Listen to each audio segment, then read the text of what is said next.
Hello everybody. This is one of the wildest things we've ever released. It's hard to believe it's been 4 years now since it came out. I feel this and Strict Time Records Must Be Kept, came out at the same time, kind of flew under the radar in the grand catalog of LOTFP. There are several reasons for that, I think. But one, definitely, was that I was on prescription brain-altering medication without supervision at the time. Basically having my life, it would be an exaggeration to say completely destroyed, but close enough.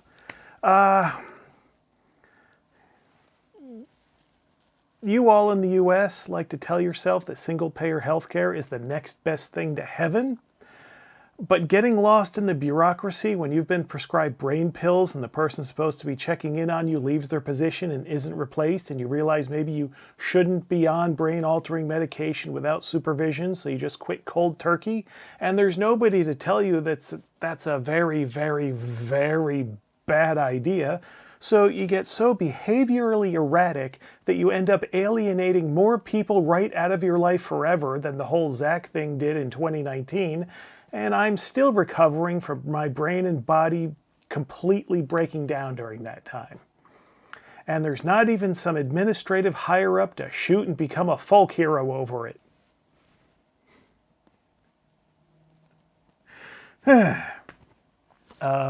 Curse of the Daughter Brides was written while my brain was short-circuiting from SSRI withdrawal, so if you're ever wondering how someone came up with that madness... If we lost touch or had a big row in 2022 for whatever reason, I'm a bit better now. All my faults are these days naturally mine, at least, and not the result of a drugged brain. Because I like to start all my marketing effort off by making the public feel good. Put you at ease. Anyway, when I was still in the mental haze of taking my medication daily and literally not caring about any damn thing, so to be fair, the drugs did totally help with depression and anxiety, and when this and Strict Time Records were released, I did that naked promo video focusing on Strict Time Records and maybe not really doing so much for EIC. Now, I'm not saying I needed to be on drugs to do the naked promo, but they certainly helped. Past time to actually promote and talk about Earth Incubation Crisis. The adventure was written and illustrated by Alex Mayo, and I'd like to say it's all his fault, but the creative decisions were all approved before I got on the drugs. And I'm going to repeat this because it is true. It really is one of the wildest things we've ever released. From a player character perspective, it's there are kids missing in a rural area setup kind of thing. We've done a few of those. And it progresses to zombies and aliens and finally a big kaiju versus mecha fight. With dick jokes. Lots of dick jokes. Tonally, it's all over the place.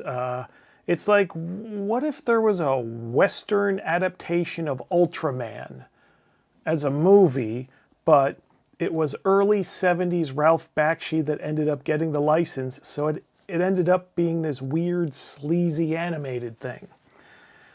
And I know most people think of sleazy as a pejorative, but I don't know any other word for it. When I'm watching some of that especially 70s stuff, that's very straightforward. Sleazy is the word, and it's great. And I guess in the 80s you had sleazy with comedy inserted, which I guess this would... Yeah, so when I'm using the word sleazy here, it's descriptive and not pejorative. Because really, humans are sexual beings, and we express ourselves sexually. Even me. So take a second and just imagine me as a sexual being. Imagine my O face. Got it? You're welcome. So anyway, humans are sexual beings. We express ourselves sexually. People generally understand this, and it's the weirdos who don't understand this. We humans, I am one of you, we are also artistic and creative beings, and we come up with all sorts of odd and strange ideas to explore. Again, people generally understand this. But if you do both of those things at the same time, suddenly nobody wants to understand it anymore. But the way that Alex just weaves the science fiction and horror in with puerile humor, he really should have been a 70s independent movie director. It's just amazingly natural. Like he is trying to get a rise out of people, but it's also obviously second nature to him, this kind of expression. He's the guy that did White Power, after all, WIGHT. But it's like the way this is set up is like completely removed from 2020's cultural context entirely. And I think, to my mind at least, it's subversive sleaze. The female nudity in this book, it's not arousing at all. It's either rotting zombies or old crone ghost droopies. But there are so many penises in this book. So many. Zombie penises, big strapping mutant penises, even old dude penises, and they're standing up. Okay. It's actually pretty ridiculous, which is kind of the point. The sleaze is as over the top as anything else, but it's weird because it's explicit without being sexy. It's like being dick slapped in the face by someone who has absolutely no intention of actually fucking you. That'll sell the copies. They'll go flying out the door after that. I hadn't read the book in a while. And while rereading it, before writing the script for this video, it was maybe my first actual deep read of the final thing when I wasn't on brain drugs. I can't believe this thing is real. I mean, what the fuck is this? Says the publisher. So the adventure text starts by telling us that the asteroid that killed the dinosaurs and 75% of life on Earth was actually a weapon fired at the Earth to destroy a kaiju of cosmos-threatening power. Which it did. But then those that had fired the weapon realized there was another one of these beasts gestating deep within the Earth, and they established a base on Earth to study and hopefully learn how to control this kaiju as a weapon for their own interstellar conflicts. That's the premise that drives the entire adventure. But this base on Earth was manned by human-like aliens and robots, but the robots require human brains as their central processors, so they'd have to kidnap locals to keep the robots operating, as the brains would die after a couple decades. But a little while back, one of the locals they kidnapped had the plague, and the aliens had no immunity to the plague, so they all died, leaving only the robots to continue the mission. But as the climate grew colder with the arrival of the Little Ice Age, the population in this part of Norway, the adventure takes place in Norway, thinned out, so the robots had a more limited pool from which to abduct people to murder for their brains. So people started noticing that their children were going missing. Oh yeah, it's children now because, as the text notes, they're easiest for robots to catch. And the alien who had developed the brains for robots technology, he had become estranged from his fellows and was living in the Norwegian countryside, grave robbing for scientific research purposes, and so didn't die from the plague which killed everybody in the base. But the local folk decided that he was a witch and responsible for all the abductions, which, to be fair, he sort of kind of exactly actually was indirectly. And so they killed him. But it's the robots doing the abduction these days, so killing the witch didn't actually solve the problem. So now some more kids have gone missing, and the townsfolk are getting desperate. Enter the player characters. And there are rumors of an old dragon horde in the area if missing kids isn't enough of an adventure hook. The wrinkle here is that a couple of teenage girls, 13 and 14 years old, haven't been kidnapped by robots. They had actually run away and found the alien scientist's lair and, thinking, it's the witch. We want to learn witchcraft. And they start studying his work, to learn the ways of witchcraft. And that grave robbing the alien was doing, well, now those corpses are walking around. Dangerous zombies. And the adventure actually suggests at one point, I don't think this was Alex's intent, but I picked up on it. There's quite an interesting philosophical question suggested by this adventure. I mean, young teenagers, 13, 14, they can't consent. Corpses also cannot consent. So if things were to happen and there's no one else involved, who or what is the victim in that situation? Selling copies, ha ha. I mean, I've listened to a lot of philosophy podcasts on YouTube, and they never talk about this sort of question. Nothing that's ever relevant to my work, which is why I've pretty much stopped listening to those sorts of things. But I gotta say, just looking through here, at least Alex never illustrated anything that I approve for publication that showed that,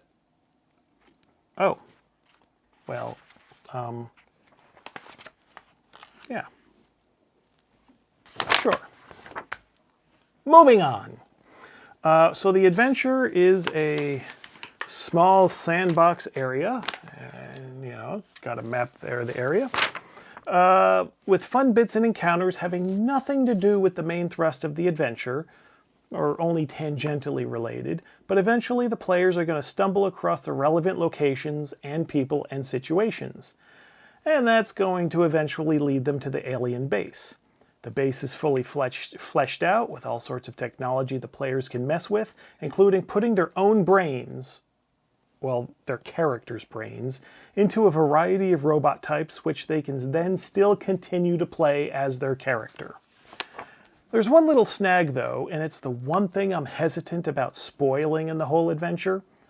Stopping the robots from abducting and killing the locals is going to result in certain functions of the base no longer being maintained, including keeping the Gigasaur, the kaiju, in stasis. So it will awaken a truly world-threatening creature, which if not stopped will make the Earth absolutely uninhabitable before jumping out into space in search of a mate.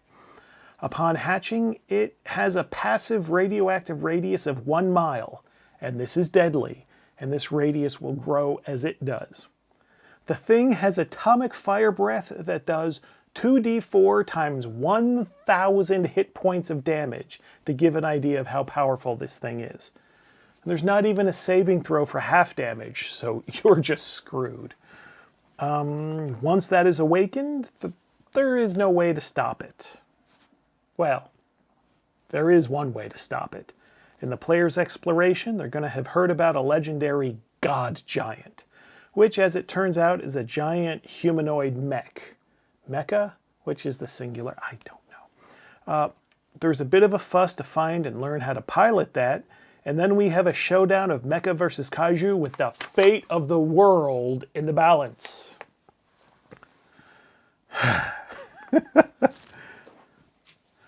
There is a lot going on in this book. I mean, a lot.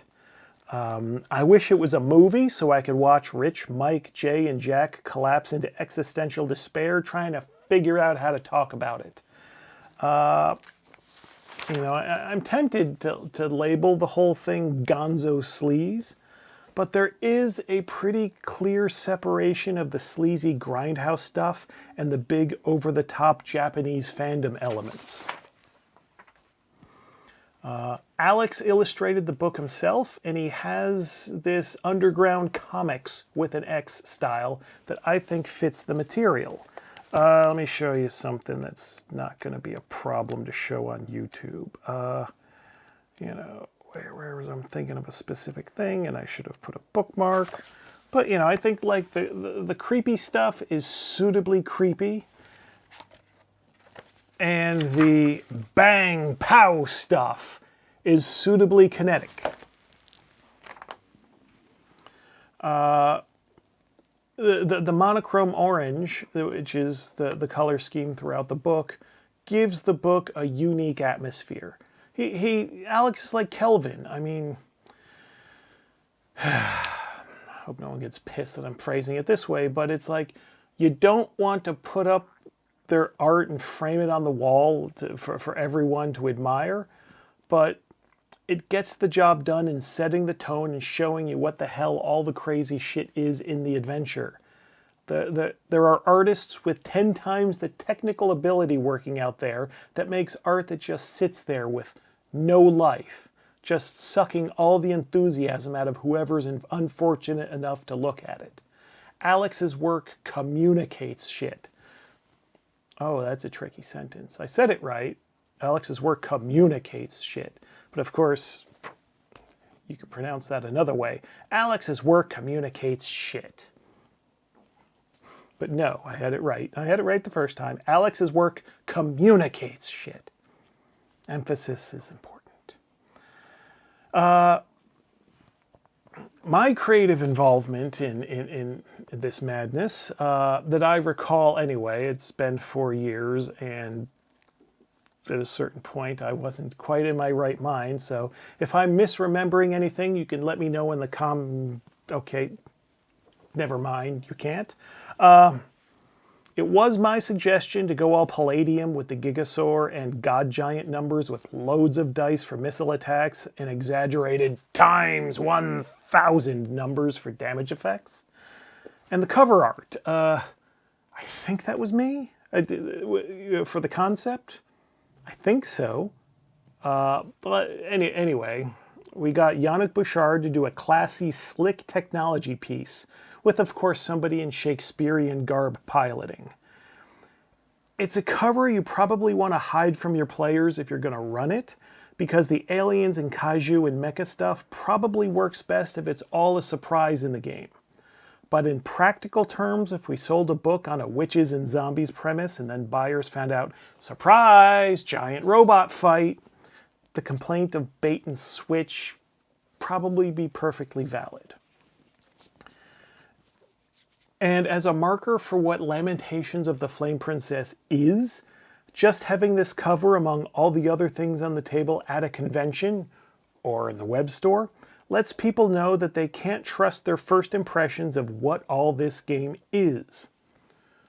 Weird fantasy is properly an inextricable mix of fantasy, horror, and science fiction.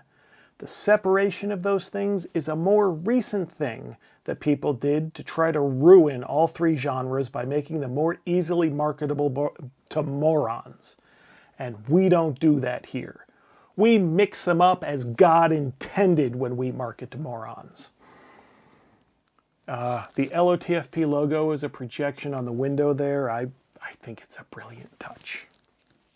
So, yeah, that's Earth Incubation Crisis. It's the kind of thing you don't do if you want to have a good reputation for not being a complete weirdo freak, but it's also one of those things you just have to say goodbye to your good reputation for, because this is the sort of thing that must exist in the world as a counterbalance to all the by-the-numbers, safe, crowd-pleasing bullshit that exists. It exists only to be as unnoticed as possible when you're playing the goddamn thing. This has a voice, it has a vision, it does not give a fuck about conceding to propriety or good taste. You know, when I write something and I go off the rails, it's just to be intentionally unpleasant and to draw negative emotion. My stuff is clever in its play ideas, I hope. but blunt force in its aesthetics. I think this is actively subversive underneath everything, perhaps maybe even dangerous in a way that only the Book of Antithesis can match in our catalog. It really is something else, and if the wilder side of LOTFP appeals to your taste, you really should look into it. It's available in the LOTFP US and EU web stores, but I think we might only have like 10 left in the EU store. Maybe there's another box buried in the back of storage. I guess I'll have to check, but when I did my last inventory, I don't think I saw one, but then again, I am the most organized person you've ever met, so just assume there's like 10 left in the EU web store. Plenty in the US store, though. The links will be in the description. And Earth Incubation Crisis.